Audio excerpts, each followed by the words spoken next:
BNP এবং জামাতের যে ইলেকশনটা ফেব্রুয়ারিতে যদি হয়, এই ইলেকশনটা ইনক্লুসিভ ইলেকশন তো নাওই। আওয়ামী লীগ না হলে তো ইনক্লুসিভ হবে না, জাতীয় পার্টি না আসলে ইনক্লুসিভ হবে, এমনকি পার্টিসিপেটিংও হবে না। ভোটাররাও এখানে ভোট দিতে অধিক সংখ্যক আসবে না। বিএনপি সৃষ্টি হওয়ার পরেই 1978 সনে, তখন আপনি ছিলেন, দেশে ছিলেন, এবং আপনি চাকসুর গিয়েছিলেন তার 1 বছর পরে। সেই সময় থেকে আজ পর্যন্ত 2008 পর্যন্ত যে ইলেকশন গুলো হয়েছে, যে ইলেকশনে বিএনপি এবং আওয়ামী লীগ অংশগ্রহণ করেছে, সেখানে ফার্স্ট সেকেন্ড বিএনপি এবং আওয়ামী লীগের মধ্যেই হয়েছে। এবং বাংলাদেশের ভোটার শ্রেণী বা জনগণ হলো, ভোট দিতে গেলে দেখা গেছে যখন আওয়ামী লীগ জয়লাভ করছে, আওয়ামী লীগ 40%-এর উপরে ভোট পাইছে। বিএনপি পরাজিত হইলেও 32, 33, 34% ভোট পাইছে। আবার বিএনপি যখন জয়লাভ করছে তখন 40.42% ভোট পাইছে, আওয়ামী লীগও 33.34% ভোট পাইছে। কাজে কম্পিটিশনটা আওয়ামী লীগ এবং বিএনপির মধ্যে বিভক্ত বাংলাদেশের ভোটার শ্রেণী বা জনগণ সমর্থনের দিক থেকে। এখানে জামাতের 6% ভোট আছে, এইবার ভোট করলে, বা 7% ভোট আছে, এইবার ভোট করলে আরো 1% কমবে। আমি বলে দিলাম, ভোট হইলে আপনারা দেখতে পারবেন। ঠিক আছে। এবং বিএনপি সহ জামাত সহ যারা দস্তখত করছে সনদে, জুলাই সনদে, তাদের পলিটিক্যাল পার্টির সংখ্যা হলো 25, কিন্তু রেজিস্টার্ড পলিটিক্যাল পার্টির সংখ্যা হলো 50-এর উপরে। কাজেই দস্তখতের দিক থেকেও কম সংখ্যক রাজনৈতিক দল দস্তখত করছে জুলাই সনদের পক্ষে। আর ভোটের পার্সেন্টেজের দিক থেকে যারা দস্তখত করছে তাদের ভোট হলো total 43%, according to the election result of 2008, 43%। আর যারা দস্তখত করে নাই, পালায় আছে, যাদেরকে দস্তখত করতে দেওয়া হয় নাই, ডাকা হয় নাই, তাদের ভোট হলো 57%। জি, কাজে 57% সর্বশেষ ইলেকশনের প্রতিনিধিরা এখানে দস্তখত করে নাই। কাজে যতই বিএনপি জামাত সবাই মিলে একটা ওই আন্দোলনের শক্তি হিসাবে একটা জুলাই সনদ করুক, এই জুলাই সনদ ইতিহাসের দৃষ্টিতে টিকবে তো না। ওই আর যে বলতেছে যে সংবিধানের উপর তাদেরকে স্থান দিতে হবে, এইটা হলো দিবা স্বপ্ন। এবং বামন হয়ে চাঁদ ধরার যে কল্পনা বিলাস, সেই কল্পনা বিলাসের মধ্যে ওই সব এনসিপির ছেলে পেলেরা এরা ডুবতেছে বা ভাসতেছে। আর ওই যে কালো শক্তি জামাত, তারা মনে করতেছে এই জুলাই সনদের গণভোটের মধ্য দিয়ে আমরা 71-এর মুক্তিযুদ্ধের একটা প্রতিশোধ নিতে পারব। সেই প্রতিশোধমূলক আকাঙ্ক্ষা বা স্পৃহা থেকে জামাত এবং এরা এখন খুব দ্রুত একটা গণভোট করতে চায়। কিন্তু আমি জানি বিএনপি যতই ধীরে কথা বলুক, কিন্তু বিএনপি গণভোট পার্লামেন্ট ইলেকশনের আগে করতে দিবে না। এবং বিএনপি যদি না করে, সেই ভোটটা করা ইউনূস সাহেবের পক্ষে সম্ভব কিনা আজকে আমি বলে গেলাম কিছুতেই সম্ভব না। আর বিএনপি যদি কোনো কারণে পার্লামেন্ট ভোটের আগে গণভোটে রাজি হয়, তাহলে আমার মনে হবে বিএনপির কি হবে জানে না, তবে বাংলাদেশের মানুষের ভাগ্যে বিড়ম্বনা হবে। বাংলাদেশের মানুষের ভাগ্য সূর্যটা কিছুদিনের জন্য হলো ডুবে যাবে। তখন রাজাকার আলবদরের উত্তরসূরিদের হাতে ক্ষমতা চলে যাবে। বিএনপি যত চেষ্টাই করুক, গণভোট আগে হইলে জেনারেল ইলেকশনটা ভালোভাবে করতে পারবেন, আমি এটা কয়ে দিলাম। এবং নাও হইতে পারে, গণভোটটা হওয়ার পরে পরে ইউনূস সাহেব তার সমর্থিত দ্বারা জামাত ইসলামকে নিয়ে বলবে, এখন তো মানুষ আমাদেরকে বলে দিছে জুলাই সনদের ভিত্তিতে দেশ চলবে, আচ্ছা আপনারা একটু অপেক্ষা করেন, ইলেকশনটা ডেটটা পিছা বলে দিলাম। গণভোট আপনি তো আগেও যে কথাগুলো বলছেন, এটা আপনার অভিজ্ঞতা, আপনার রাজনৈতিক প্রজ্ঞা। আমি বলবো যে সবাই তো সত্য কথা বলতে পারে না সাহস করে। সেটা আমি জানি না এক্স্যাক্টলি বিএনপি কিভাবে এগুলোকে মূল্যায়ন করে। আপনি যদিও দীর্ঘদিন বিএনপির সাথে জড়িত, সম্পৃক্ত, আপনি যখন আওয়ামী লীগে ছিলেন তখনও সত্য কথা বলার চেষ্টা করেছেন। এবং যে কারণে এটাই হলো আওয়ামী লীগের দুর্ভাগ্য আমি বলবো আজকে, যে আপনাদের মতো লোককে, আপনি কাদের সিদ্দিকী, লতিফ সিদ্দিকী, সুলতান মনসুর, আরো অনেকেই আছে, যাদের মতো লোকদেরকে যারা সত্য কথা বলতে গিয়ে যারা আওয়ামী লীগে অবস্থান করতে পারে নাই, আপনি অনেককেই চিনেন, অনেককেই জানেন ব্যক্তিগতভাবে, আমরাও চিনি, তাদের কথা আর ডিটেল বললাম না। কিন্তু আপনি যে কথাটা বলছেন, আগেও প্রেডিকশন করেছিলেন, আমার খেয়াল আছে যে এরা একটা ফাইনাল স্টেজে চলছে, এখন বিএনপির উপর ডিপেন্ড করে। কিন্তু না, যাই হোক, আমি আরেকটা সিনারিও আপনাকে দেই। লেটস সে ফেব্রুয়ারিতে, কারণ ডক্টর ইউনূস চাচ্ছে কোনোভাবেই ইলেকশনটা দিয়ে উনি যেন পালাই যেতে, এটা হলো ভিতরের কথা। উনি চাচ্ছেন না উনি এভরিডে আমি জাস্ট ওয়ান্ট টু গো, কারণ উনি নিজের সংখ্যা, জীবনের সংখ্যা এবং আমেরিকায় যে কারণ ওনাকে এনেছিল সেটা যে পারপাস সার্ভ হচ্ছে না, উনি অলরেডি এর মধ্যে বুঝে গেছে। আমেরিকা অলরেডি ওনাকে বলে দিয়েছে, আমেরিকান অ্যাম্বাসেডর এবং অন্যান্য এজেন্সিগুলো, যে তাড়াতাড়ি ইলেকশন দিয়ে তুমি তোমার পথ ধরো। সো ইভেন্চুয়ালি ওরা গুটিয়ে টুটিয়ে চলে আসবে, যেভাবেই আসুক। আমি জানি না এর মধ্যে অন্য কোনো ঘটনা হচ্ছে কিনা। হাউ বাট লেটস, আমি ধরে নিলাম ফেব্রুয়ারিতে ইলেকশন হলো, আমি ধরে নিলাম গণভোট হলো। আপনি কি মনে করেন এই নির্বাচনে যদি বিএনপি ক্ষমতায়ও যায়, লেটস সে বিএনপি ক্ষমতায় গেল, জামাত এবং অন্যান্যরা মিলে বিরোধী দল হিসেবে থাকলো, আপনি কি মনে করেন কতদিন এই সরকার টিকতে পারবে? এই যে সাম্প্রতিক এই প্রথম 3টা আন্তর্জাতিক গণমাধ্যমে শেখ হাসিনা মুখ খুললো, উনি বললেন, কি বললেন আপনি শুনেছেন বিভিন্ন গণমাধ্যমে, 3টা প্রখ্যাত গণমাধ্যমে এক, এবং জয় প্রথমবারের মতো অ্যাসোসিয়েটেড প্রেসের মতো একটা সংস্থার সংবাদ মাধ্যমে।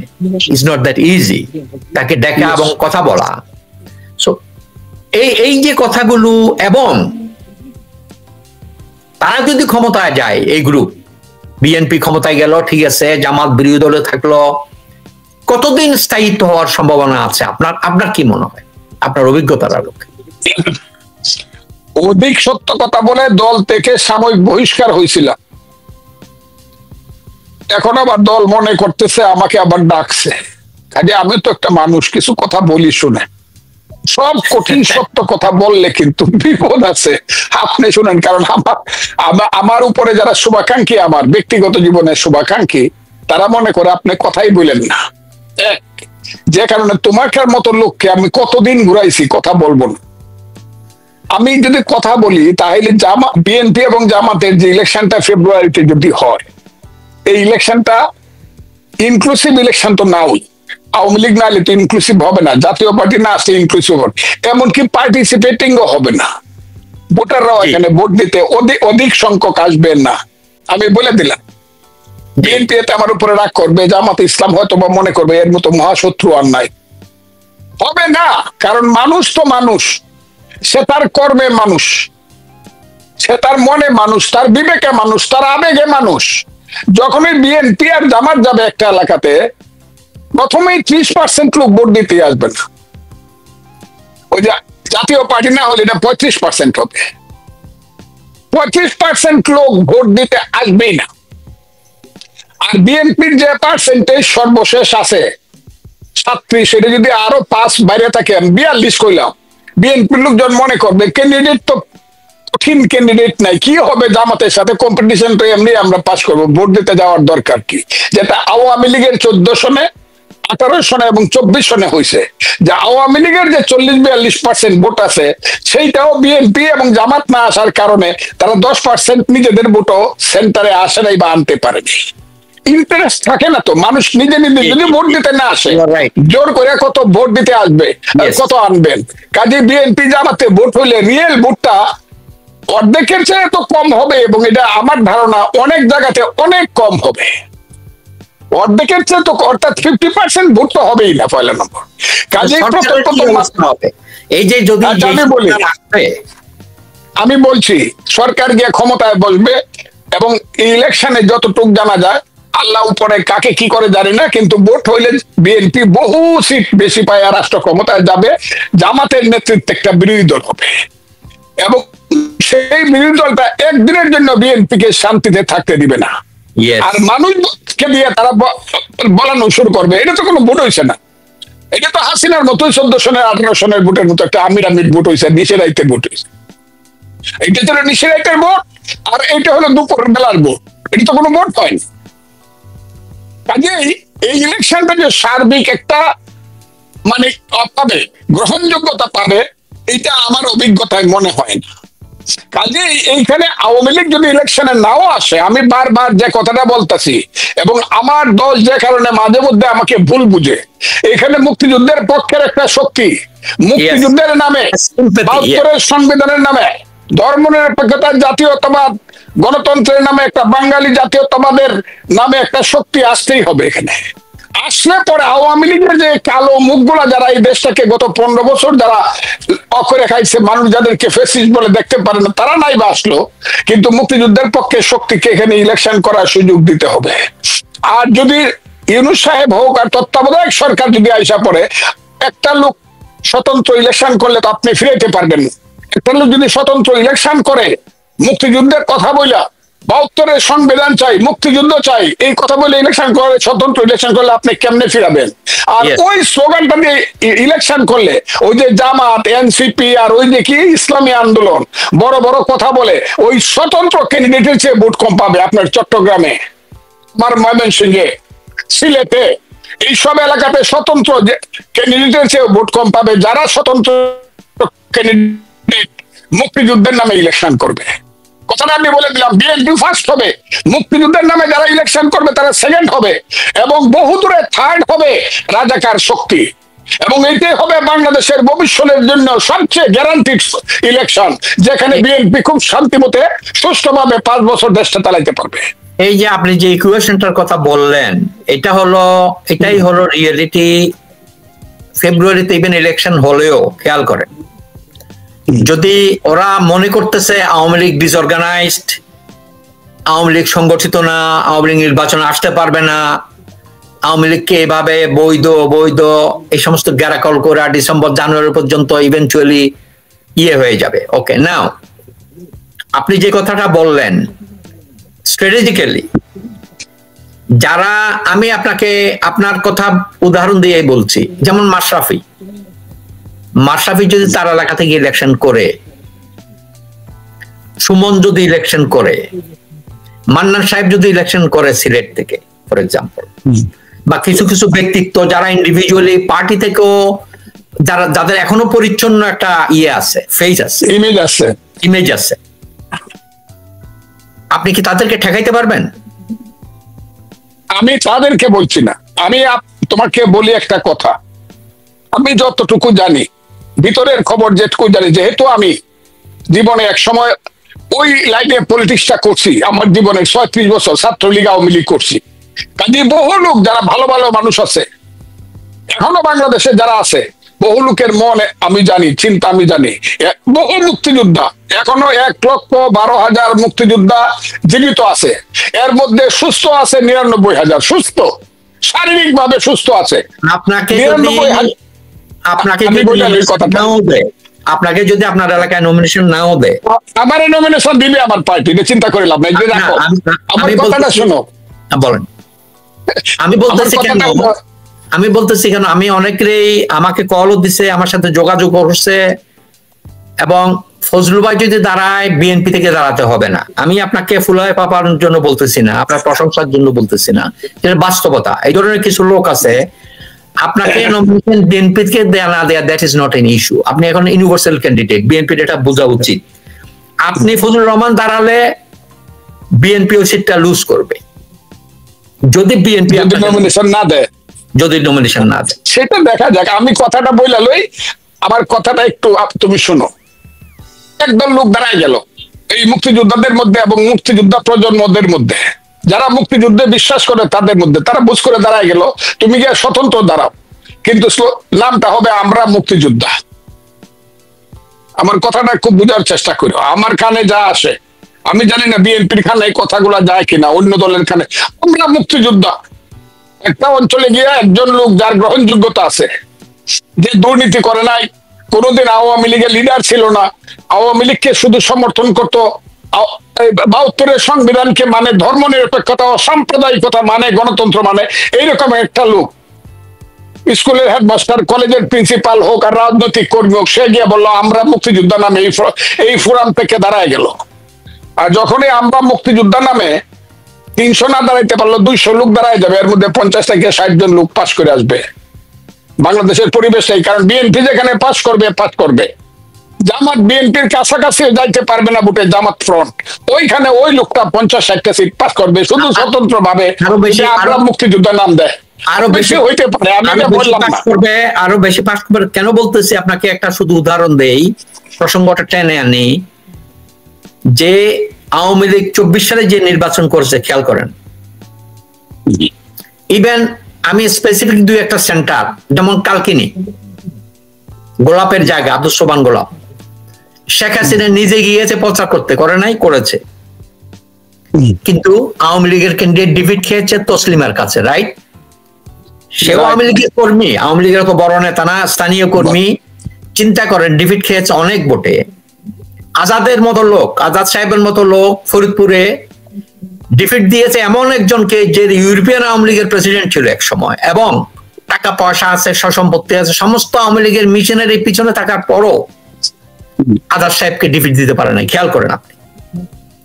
তাইলে এই ধরনের অনেক লোকজন আছে যেগুলো নির্বাচনে চলে আসবে, সামনে চলে আসবে। সো জামাত বিরোধী দল হতে, ইভেন ইলেকশন হলো, আওয়ামী লীগকে বাদ দিয়ে ইলেকশন হলো, এই জামাত বিরোধী দলে আসতে পারবে কিনা আপনি যে কথাটা বলছেন সেটা আমি এগ্রি করি, আসতে পারবে না। স্বতন্ত্র যে গ্রুপটা তারা যদি অর্গানাইজ হতে পারে, কিন্তু বাংলাদেশের আইন অনুযায়ী তো কোনো পার্টির সাথে তাদেরকে জয়েন করতে হবে, এফিলিয়েট। সেই পার্টি, আমার কথা হলো, মানুষ যদি সমর্থন করে স্বতন্ত্র ইলেকশন করতে পারবে, স্বতন্ত্র 1% ভোটে যদি ডিস্টার্ব করে বলতেছে, তো আমি তো বললাম ফেয়ার ভোট হলে যে কোনো লোকই স্বতন্ত্র দাঁড়াতে পারবে, অসুবিধা হওয়ার কথা না। আর যদি বলে যে না রেজিস্টার্ড মার্কা লাগবে, সেই মার্কার পার্টি তারা পাইতে, ইমরান খানের কি মার্কার পার্টি পাইতে অসুবিধা হয়েছে? ইমরান খানের দলের ইমরান খান বলছে যে কোনো দল থেকে দাঁড়ায় আমার নামে এমপি হোক, ওইখানেও তারা যে কোনো দল থেকে দাঁড়ায় মুক্তিযুদ্ধের নামে এমপি হইব। কিন্তু ইলেকশন যদি আমি মিস্টার জমির তোমাকে বলি, এইটা যারা বুঝে না, ইলেকশনের এই ইকুয়েশনটা যারা বুঝে না বাংলাদেশে, তারা ইলেকশনের রাজনীতি বুঝে না। আমি সবসময় বলতেছি, আওয়ামী লীগ নিজে আসলো, বিএনপি ফার্স্ট হইব একটা প্রথম ইলেকশনে, এটা শিওর। কিন্তু BNP there is no question about it, BNP.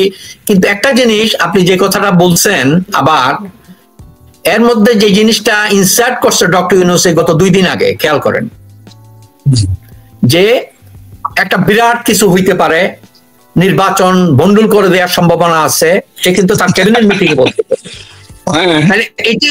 এটা কি এটা কিসের ইঙ্গিত বহন করে? এটা ইঙ্গিত বহন করে ফজলুর রহমানের, ওই যে গরিবের কথা বাঁচিয়ে ফলে, ফজলুর রহমান তো গরিব মানুষ, আমার কথাটা ফলতেছে।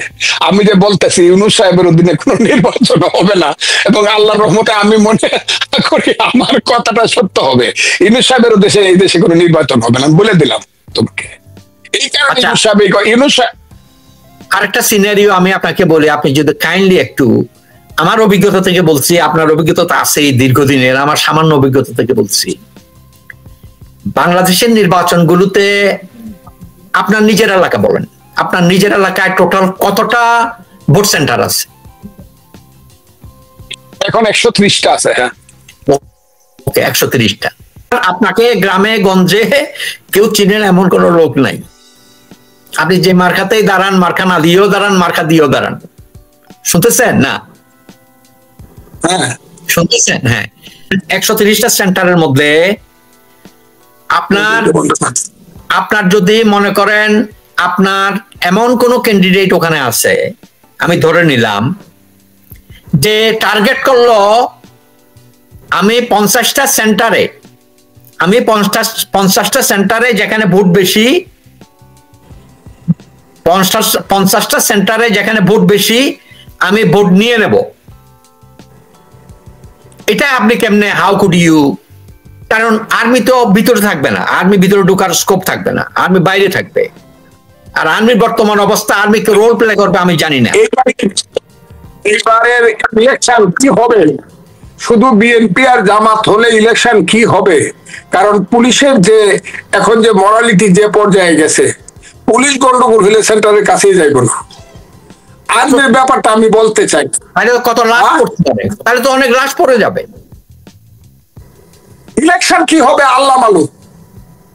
কারণ এই পোলাপানদের হাতে অস্ত্র আছে, এই পোলাপানদের হাতে, এই যে এনসিপির পোলাপানরা অস্ত্র আছে। নট অনলি দ্যাট, আজকে আপনি দেখেছেন রাউজানে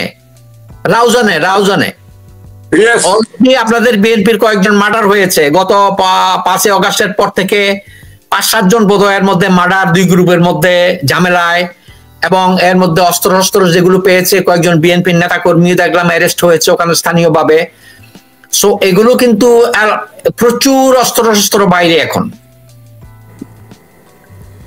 এগুলো তাইলে নির্বাচনের তো কোনো পরিবেশ আমি দেখতেছি না সুন্দরভাবে। আমি দেখতেছি না বললে অবশ্য আমি একটা দলের একজন কর্মী হিসাবে আমি ঠিক এইভাবে বলবো না, পরিবেশ নাই একদম বলবো না, কিন্তু পরিবেশ সৃষ্টির জন্য যদি সঠিকভাবে চেষ্টা করা হয় এবং যদি প্রশাসন, আর্মি এবং পুলিশ একযোগে কাজ করে এবং একটা ইনক্লুসিভ ইলেকশন হয়, সেটা আওয়ামী লীগে হইতে হবে এমন না, ইনক্লুসিভ ইলেকশন হলে আমার ধারণা এতটা গন্ডগোল হবে না। কারণ বাংলাদেশ গত 5ই আগস্টের পর থেকে একটা শিক্ষা বাংলাদেশের মানুষের মধ্যে হয়েছে যে দেশকে যদি রক্ষা করতে হয়, স্বাধীনতাকে যদি রক্ষা করতে হয়, আমরা শুধু এই যে জঙ্গিবাদ, গন্ডগোল, মারামারি, রক্তারক্ত এটা যদি করি তাহলে দেশের স্বাধীনতা থাকবে না। মানুষকে যদি এটা বোঝানো যায় এবং মানুষ যদি বুঝে যে সঠিকভাবে গণতান্ত্রিক সিস্টেম কার্যকর না করতে পারলে এই দেশের রাজনীতি ধ্বংস হয়ে যাবে, এবং রাজনীতি ধ্বংস হলে আমরা পরাধীন হয়ে যাব, আমরা উপনিবেশ হয়ে যাব, সাম্রাজ্যবাদ নাইবা বললাম ভিন্ন দেশের উপনিবেশ হয়ে যাব। এই কথাটা যদি মানুষকে বোঝানো যায় যে গণতন্ত্রের মাধ্যমে দেশ চলুক, সে আমার প্রতিপক্ষ হোক আর যেই হোক, যে এই দেশের মানুষের বেশি সমর্থন পাবে সেই পিসফুলি ইলেক্টেড হয়ে আসবে, এবং যে দল মেজরিটি পাবে সে দেশের দায়িত্ব পালন করবে 5 বছরের জন্য। আমি তখন মনে করি এটা হলো মোটিভেটেড করার ব্যাপার, মোটিভেশনের ব্যাপার। এখন তো এই দেশে হয় কি যা হচ্ছে, এটা আমি এরশাদ সাহেবের আমলের একটা ঘটনা বলি। বিদেশ থেকে, ফ্রান্স থেকে 2 জন সাংবাদিক আসছিল। তারা যাওয়ার সময় আমাদের দেশীয় সাংবাদিকেরা জিজ্ঞাসা করছিল যে আপনারা যে এই দেশে 2 জন সাংবাদিক, এত বড় বড় সাংবাদিক, অভিজ্ঞ সাংবাদিক আসলেন, আপনারা বাংলাদেশ সম্পর্কে কি ধারণা নিয়ে গেলেন? তখন ফ্রান্সের সাংবাদিকের উত্তর দিছিল, আমাদের কাছে একটা জিনিস খুব অবাক লাগছে। বললো কি জিনিস? বলছে যে জ্ঞানী গুণী মানুষরা, শিক্ষিত মানুষরা বৈশা বক্তৃতা শুনে, আর সন্ত্রাসী আর মূর্খরা স্টেজে থেকে বক্তৃতা করে। এই জিনিসটা বাংলাদেশে দেখে গেল। এখন আমি বলি বাংলাদেশের যে রাজনৈতিক নেতৃত্ব, নিচের থেকে উপর পর্যন্ত যে নেতৃত্ব, সেই নেতৃত্বের যে কোয়ালিফিকেশন যেটা, এটা যদি চেঞ্জ করা না যায়, নেতৃত্ব যেভাবে আসা উচিত ছিল, ব্রিটিশ আমলে যেভাবে নেতৃত্ব আসতো, আজকে দেখলাম চট্টগ্রাম থেকে একজন মানুষ, হিন্দু ভদ্রলোক, তার যাবজ্জীবন কারাদণ্ড হয়েছিল। সে যখন 47 সনে জেলখানা থেকে আন্দামানে মুক্তি পাইল এবং কালাপানিতে তার নির্বাচন হয়েছিল, সেইখানে সে বলছে যে যেখানে আমার জীবন চলে গেছে যাবজ্জীবন জেল খাইটিয়া, এখান থেকে আমি যাবো না, ওখানেই বিয়ে করলো, ওখানেই বসতি স্থাপন করছে। এখন সে আন্দামানের যে 2 জন মেম্বার আছে এমপি, এর মধ্যে একজন সে। কথাটা খুব ক্লিয়ার বলতেছি। রাজনীতি ছাড়া রাজনীতিবিদ পার্লামেন্টে আসবে কেন? আমাদের দেশে নির্বাচন বিক্রি হয়, নমিনেশন বিক্রি হয়, টাকা দিয়ে, অস্ত্র দিয়ে এমপি হয়, তাহলে এরা দেশ চালাবো কিভাবে? আর মূল নেতৃত্ব যারা, ক্যাপ্টেন যারা, তারা মনে করে ম্যারাডোনা, মেসি বা রোনালদোরা সাইডে গ্যালারিতে বসে থাকবে, খেলবে যারা জীবনে বলে কোনোদিন লাথি দেয় নাই তারা। সচিন টেন্ডুলকর, সৌরভ গাঙ্গুলি, সাকিব আল হাসান বা তামিম ইকবালরা বসে থাকবে গ্যালারিতে, এখানে আব্দুল আলী, সমীর উদ্দিনরা বাংলাদেশে ক্রিকেট খেলবে। সেই খেলা তো হবে না। বাংলাদেশে তো কোনো রিয়েল পলিটিশিয়ানকে কোনো দলে রিয়েলি মূল্যায়ন করা হয় না বলেই বাংলাদেশের রাজনীতির আজকে এই দুরবস্থা। খুব ক্লিয়ার বাংলাদেশের রাজনীতির দুরবস্থা হলো বাংলাদেশের প্রকৃত রাজনীতি, জ্ঞানী, গুণী, ত্যাগী মানুষকে এখানে সাহসী মানুষকে এখানে, সত্যবাদী মানুষকে মূল্যায়ন করা হয় না। মনে করে এদেরকে মূল্যায়ন করলে আমরা পিছনে পড়ে যাবো, কাজে এদেরকে যত দূরে রাখা যায়। এই দেশটা যতদিন এরকম থাকবো, হুলিগানদের হাতে নেতৃত্ব থাকবে ততদিন পর্যন্ত, দলে যতদিন গণতন্ত্রহীনতা থাকবে ততদিন পর্যন্ত এই দেশে নেতৃত্ব সঠিক হবে না।